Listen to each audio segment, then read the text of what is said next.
नमस्कार दोस्तों। आपके सामने एक काफी बड़ा सा क्वेश्चन लिखा हुआ है। तो आप क्या इस क्वेश्चन को, जो कि सीआई का है, क्या इस क्वेश्चन को 10 सेकंड में कर सकते हैं? 10 सेकंड, इससे ज्यादा का टाइम नहीं। दोस्तों क्वेश्चन क्या है? रमेश ने सुरेश को 5,000 रुपये 18% वार्षिक दर से 2 वर्षों के लिए उधार लिया। तो 2 वर्षों के बाद रमेश सुरेश को कितना रुपए देगा? अमाउंट आपको बताना है। इट मीन्स कैलकुलेशन तो लंबी होगी। तो मेरे भाई हम इस क्वेश्चन को 2 सेकंड में कर सकते हैं। देखिए कैसे।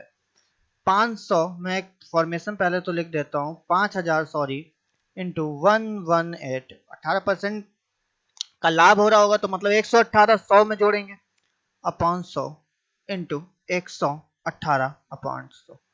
अब दोस्तों इसका आगे है कैलकुलेशन, और हम लोग देख रहे हैं कैलकुलेशन बूस्टर सीरीज। तो कैलकुलेशन को इजी कैसे बनाएं, इसके लिए कॉन्सेप्ट लगता है डीएस कॉन्सेप्ट। तो यहाँ पे मैं डीएस कॉन्सेप्ट का यूज करके देखिएगा क्वेश्चन को कितना जल्दी कर लूंगा। ये हो जाएगा दोस्तों मेरे 5, ये हो जाएगा 10 मतलब 1, और ये हो जाएगा, सब गुणा में है तो गुणा करेंगे। 8 2 10 मतलब 1, 8 2 10 मतलब 1, डीएस आ गया 5। इसका दोस्तों डीएस आ गया 5। अगर डीएस 5 है तो उत्तर का, जिसका डीएस 5 होगा वो हमारा उत्तर ठीक होगा, वो हमारा उत्तर ठीक होगा। तो देखिए, हम जब डीएस निकालेंगे, हम जब डीएस मेरे भाई निकालेंगे, तो 6 7 6 2 का जो डीएस होगा 3, ये उत्तर नहीं होगा। ठीक है। 6 8 6 2 का जो डीएस होगा वो होगा मेरा कितना? 6 8 6 2 का जो डीएस होगा वो होगा मेरे भाई 4, ये उत्तर नहीं होगा। ठीक है। आए आई होप कि आपके बात पूरी तरीके से क्लियर हो रही होगी। अब मेरे भाई इसका जब डीएस हम देखते हैं तो ये 9 तो 0 हो जाएगा, 6 6 12 और 2 14, 14 का मतलब हो गया डीएस 5। यही मेरा इस क्वेश्चन का उत्तर है। तो दोस्तों 10 सेकंड में ये क्वेश्चन आप कर सकते हैं। 10 सेकंड में क्वेश्चन आप कर सकते हैं, क्योंकि कैलकुलेशन के नाम पे मैंने आपको सिर्फ इतनी सी कैलकुलेशन करना ही बताया है। क्लियर हो गई बात? तो दोस्तों अगर आप ये मेथड डीएस मेथड सीखना चाहते हैं तो वीडियो को पूरा एंड तक देखिएगा। तो दोस्तों आपका स्वागत है आपके अपने यूट्यूब चैनल ऑनलाइन स्टडी 24/7 पे। चलिए शुरू करते हैं। तो मेरे भाई हमारा टॉपिक है डीएफ डिजिटल सम, और इसका मीनिंग होता है अंकों का योग। डिजिटल सम का मतलब होता है अंकों का योग, अंकों को जोड़ दो। तो हमने लिखा है किसी संख्या के सभी अंकों को जोड़ने के बाद प्राप्त डिजिट, जोड़ने के बाद जो डिजिट आती है वही डिजिटल सम कहलाती है। और जो डिजिट होती है वो 0 1 2 3 4 5 6 7 8 और 9 डिजिट यही होती है, मतलब single number. Single digit number बनाना किसी भी नंबर को डिजिटल सम कहलाता है। क्लियर? जैसे हमने लिख दिया 12, तो 12 का मतलब 1 + 2 = 3। हमने लिख दिया 24, तो 24 का मतलब 2 + 4 = 6। देखो 6 डिजिट है ना। हमने लिख दिया यहाँ पे 5 + 3, इसका मतलब 5 + 3 = 8। यहाँ पे एक बात लिखी 351, तो आपने जोड़ा 353 लिख दिया। तो आपने जोड़ा 3 + 5 + 3, तो हमारा कितना हो गया? 3 3 6 और 5 11, है ना। 3 3 6 और 5 11। अब ये क्या सिंगल डिजिट बना? नहीं बना। फिर इसे जोड़ेंगे 1 + 1 2, ये है इसका डिजिटल सम। जब तक सिंगल डिजिट ना बने उसको जोड़ो, तो उसको मेरे भाई क्या बोलते हैं? डिजिटल सम हम बोलते हैं। अब किसी संख्या का डिजिटल सम उस संख्या को 9 से भाग करने पे प्राप्त शेषफल के बराबर होता है। जैसे हमने देखा 1 + 2, जैसे हमने देखा 12 का डिजिटल सम कितना है? 3 है। अगर 12 को 9 से भाग करोगे तो कितना आएगा? 9 × 9। ठीक है, कितना शेष बचा? 3। तो 3 शेष बचा। एक्चुअली में ये 3 शेष ही तो डीएस है, आप देखो है कि नहीं है। इसी तरीके से 24 को जोड़ा, 24 का डिजिटल सम कितना है? 6।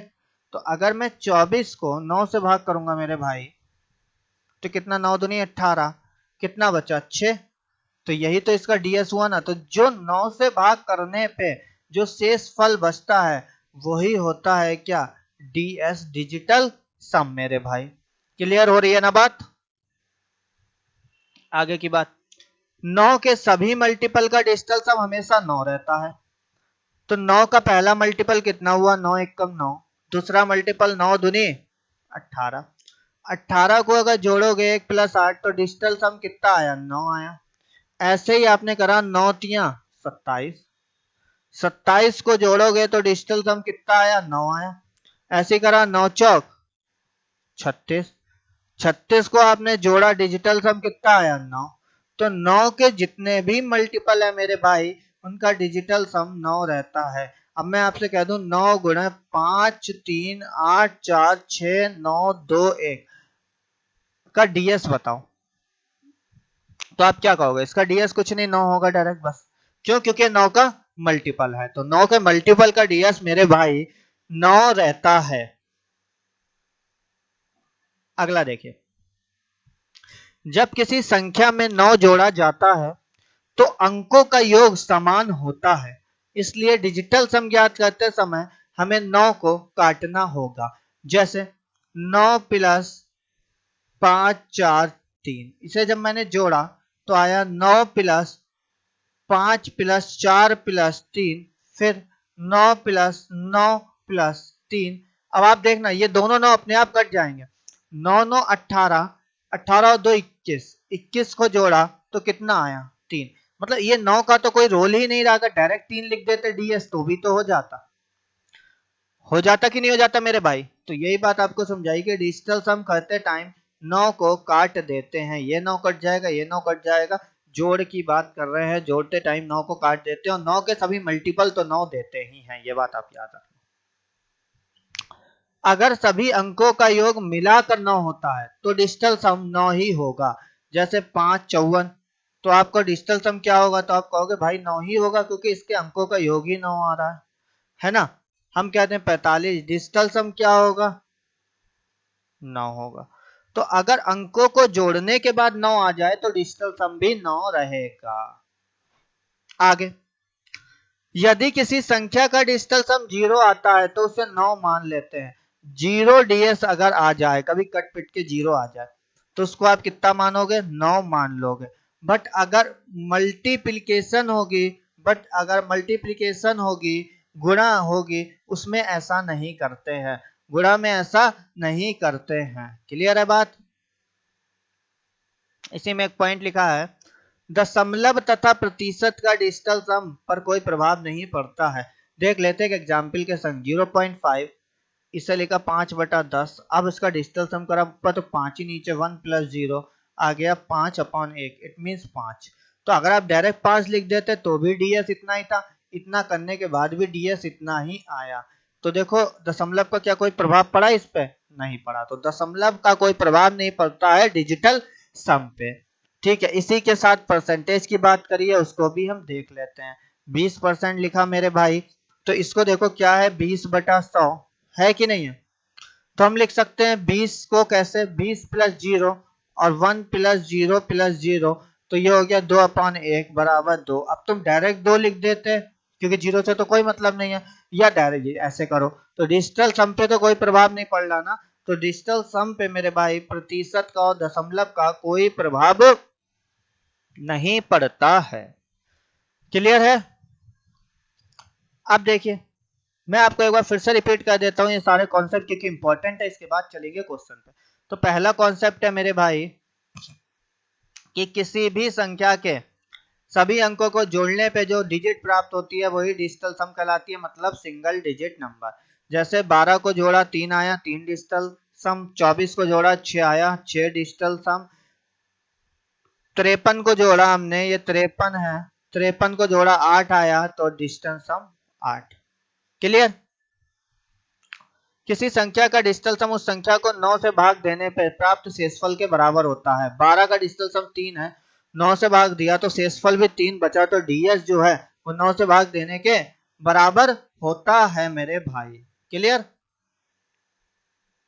9 के सभी मल्टीपल का डिजिटल सम हमेशा 9 रहता है। जैसे 9 एकम 9, 9 ही है। 9 दूनी 18 जोड़ा तो डिजिटल सम आया 9।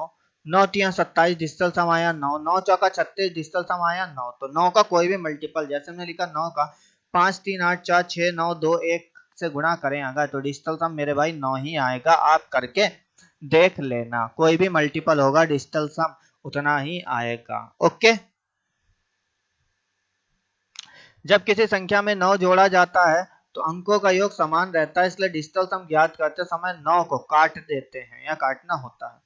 जैसे 9 प्लस 543 को जोड़ा तो हमने देखा यहाँ पे 2 9 बन गए, मेरी बात ध्यान से समझना, 2 9 बन गए, लेकिन 9 का कोई इफेक्ट नहीं पड़ा, ये तो 3 के बराबर ही डिजिटल सम आया ना। तो अगर इन 9 को जोड़ते ही नहीं, भैया 5 4 9 बन रहे तो यहीं काट देते, ये भी 9 तो डायरेक्ट निकल आते एक स्टेप में डिजिटल सम। तो डिजिटल सम निकालते टाइम ध्यान रखना है कि 9 अगर बन रहा है तो उसको छोड़ देंगे, उसको काउंट नहीं करेंगे। अगर सभी अंकों का योग मिलकर 9 होता है तो डिजिटल सम 9 ही होगा। जैसे 5 और 4 को जोड़ा 9 आ गया, 45 को जोड़ा 4 5 को जोड़ा 9 आ गया, तो हम यहाँ पे डीएस 9 ही मानेंगे, तब 9 मत छोड़ना। यदि किसी संख्या का डिजिटल सम 0 आता है तो उसे 9 मान लेंगे, लेकिन मल्टीप्लिकेशन में ऐसा नहीं होता है। मतलब मल्टीप्लिकेशन को छोड़कर अगर 9 आ जाए, 0 आ जाएगा, किसी कंडीशन 0 आ जाए तो हम उस डीएस को 9 मानते हैं। अगर 0 आ जाए तो उसमें 9 मानते हैं, पर मल्टीप्लिकेशन में ऐसा नहीं होता है, तो इसकी हम बात नहीं करेंगे। दशमलव तथा प्रतिशत की हम बात करते हैं, तो दशमलव प्रतिशत पर डिजिटल सम का कोई इफेक्ट नहीं पड़ता है। ओके, चलते हैं पहले क्वेश्चन पे। तो दोस्तों पहला क्वेश्चन ध्यान से देखिएगा। क्वेश्चन मैंने बहुत ही जबरदस्त अच्छा उठाया है, किसका, आपका प्रॉफिट लॉस का क्वेश्चन। कह रहा है ए ने बी को 10% लाभ पर बेचा, कोई सामान था, ए ने बी को 10% के लाभ पर बेचा। बी ने 7.5% लाभ पर सी को बेचा और सी ने 25% की हानि पर बेच दिया। अब मेरे भाई सी ने क्या करा, 25% की हानि पर बेचा, ये बात ध्यान से रखना, आप समझना। तो एक देखो, ये जो डीएस कॉन्सेप्ट है ये है कैलकुलेशन का, तो आपको बेसिक तो मेरे भाई आना चाहिए, क्योंकि कैलकुलेशन तब करोगे जब उसका बेसिक बना पाओगे। तो हमने इसका बेसिक बना लिया।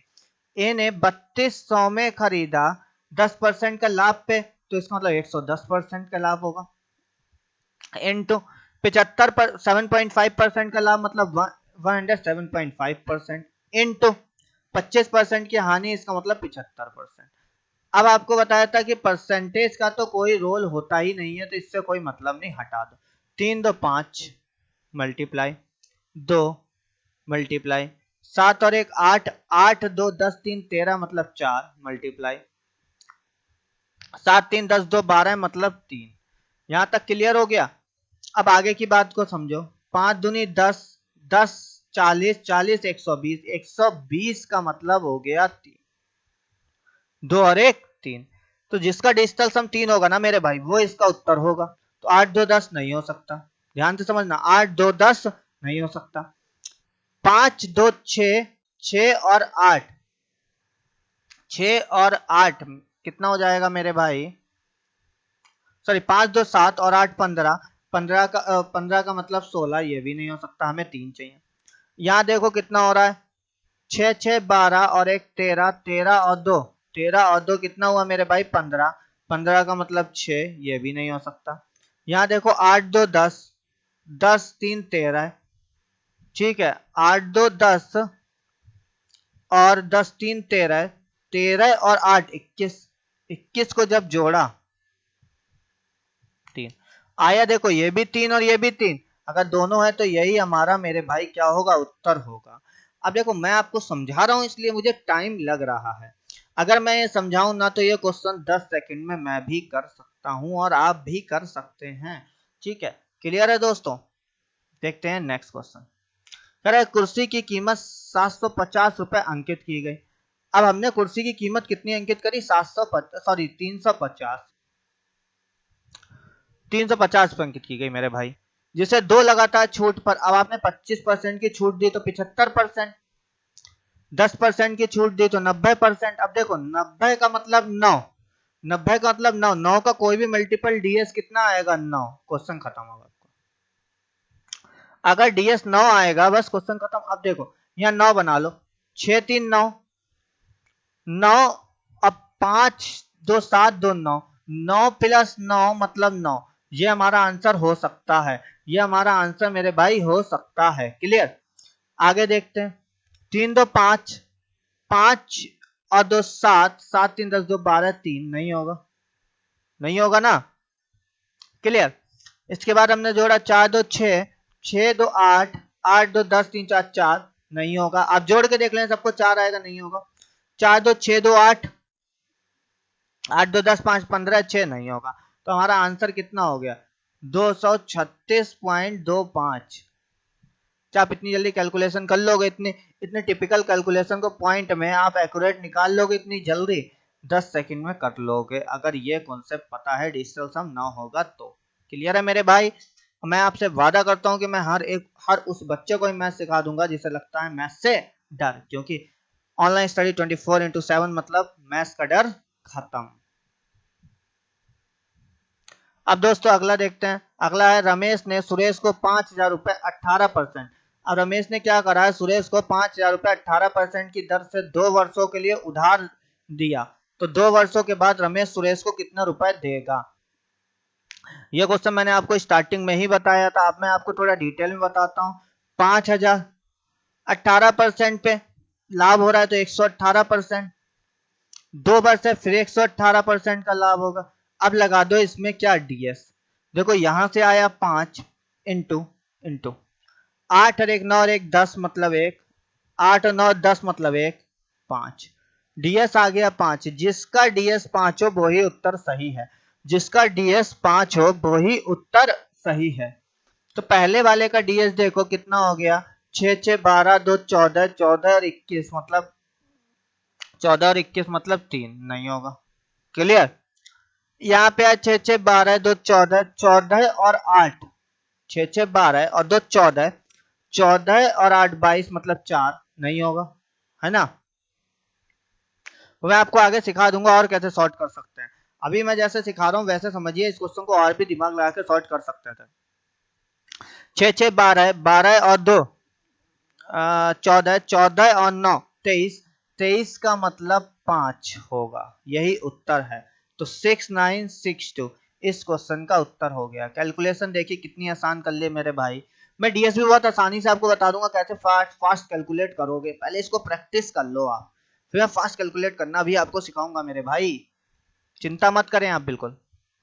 अब आपके सामने ये क्वेश्चन लिखा मैंने, इस क्वेश्चन को देखो, काफी टिपिकल कैलकुलेशन है मेरे भाई कि 1 20 20 21 22 23 गुणा करो। हम क्या करेंगे, 1 plus 2 plus 3 plus, sorry plus नहीं गुणा, इसके बाद 2 गुणा 3 गुणा 4 गुणा 5। यहां तक तो क्लियर होगा इतना मेरे भाई, सही है ना? यहां तक क्लियर, 2 3 4 5। अब देखो आप क्या करोगे, 5 चौका 20, 20 तिया 60, 120, 120 मतलब 3, 1 प्लस 3 4। तो डीएस कितना आ गया मेरे भाई, 4 आ गया ना। अभी आप ये कैलकुलेट कर लोगे मल्टीप्लाई करके। अब ये जो 4 डीएस आया है, इसमें से देखो किसका डीएस 4 होगा। यहाँ पे देखो 4 4 8 और 1 9। अब 9 का स्क्वायर का डीएस भी, 9 का कोई भी मल्टीपल हो, डीएस 9 होगा, ये उत्तर नहीं होगा। 5 4 9 और 1 10, 10 का मतलब 1 का स्क्वायर अगर करोगे तो 1 ही आएगा, ये भी उत्तर नहीं होगा। 6 4 10 और 1 11 मतलब 2 का स्क्वायर 4, ये उत्तर है। आगे देख लेते हैं, 7 4 11 और 1 12, 12 का मतलब 3 का स्क्वायर मतलब 9 और हमें चाहिए 4। तो उत्तर आ गया 4 6 1 मेरा का स्क्वायर, ये मेरा इस क्वेश्चन का उत्तर है। तो आप देखिए कितनी सिंपल सा कैलकुलेशन से इस क्वेश्चन को हमने सॉल्व कर लिया, अगर डीएस कॉन्सेप्ट हमें आता है तो मेरे भाई। अब है नेक्स्ट क्वेश्चन जो कि लास्ट क्वेश्चन है, ये आपके लिए है क्या, होमवर्क। आप इसका क्या करेंगे, कमेंट करेंगे आंसर हमारे कमेंट बॉक्स में, जिससे मैं भी देखना चाहता हूं ये डीएस कॉन्सेप्ट आपको समझ आया कि नहीं आया। आप इस क्वेश्चन का आंसर कमेंट करेंगे हमारे कमेंट बॉक्स में, हमें भी पता चलना चाहिए कि हमने जो आपको पढ़ाया वो आपके समझ आया मेरे भाई कि नहीं आया। और अगर आपको वीडियो पसंद आई हो अगर आपको वीडियो पसंद आई हो तो अभी वीडियो को लाइक करें, चैनल को सब्सक्राइब करें और बेल आइकन को प्रेस करना ना भूलें, जिससे आपको हमारी लेटेस्ट वीडियो की अपडेशन मिलती रहें। और डीएस कॉन्सेप्ट पे ये अकेली वीडियो नहीं है, डीएस कॉन्सेप्ट का पूरे पार्ट बनेंगे, कम से कम 3 पार्ट। और उसमें मैं आपको सिखाऊंगा कि पूरा डीएस कॉन्सेप्ट कैसे लगाते हैं, क्या क्या इसमें कब कब डीएस नहीं लगता है, कब कब डीएस लगता है, कहाँ पे डीएस लगा सकते हैं, किन चैप्टरों में डीएस लगा सकते हैं। क्योंकि डीएस पार्ट है कैलकुलेशन का, और कैलकुलेशन को आसान बनाना ही मेरा क्या है, मोटिव है कैलकुलेशन बूस्टर सीरीज की। तो दोस्तों मिलते हैं आपको अपने नेक्स्ट वीडियो में।